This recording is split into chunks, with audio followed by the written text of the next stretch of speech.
For step 5, we need to establish a security awareness and training process.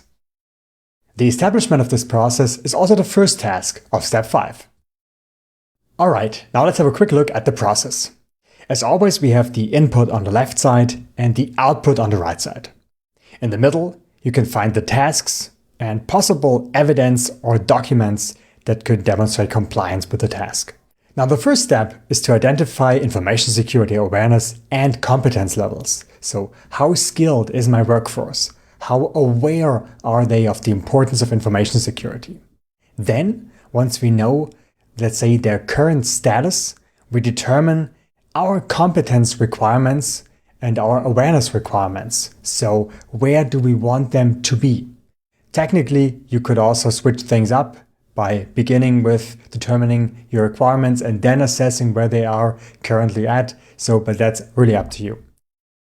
Nevertheless, we then have two things to do. We have to develop an information security awareness program and an information security training and education program.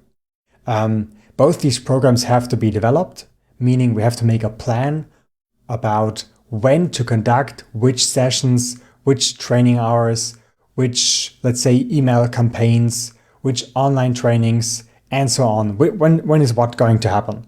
Then we actually have to conduct these trainings and awareness measures. And we have to document the results of trainings and awareness. And we have to, of course, document the results of these training and awareness measures.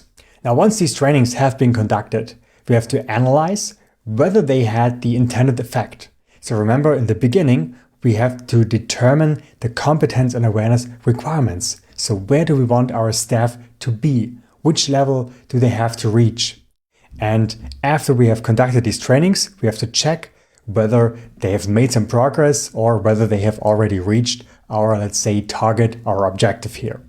And depending on the results, we have to iterate back, come up with another training and awareness program, have some new content maybe, put more emphasis on certain issues that are still not to the point where we want them to be.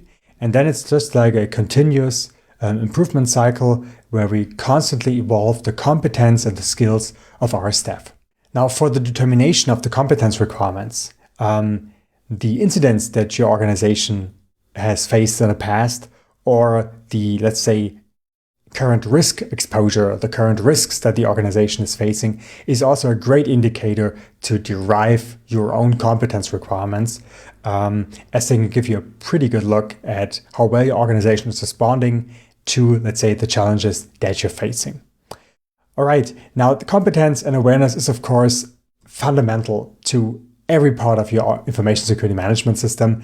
In the end, it's still about people. I mean, AI is changing a lot, but it's still about people. So you have to make sure they're competent and aware. And such a process, I mean, it's a very basic, very generic process, but such a process can really help you drive your organization forward.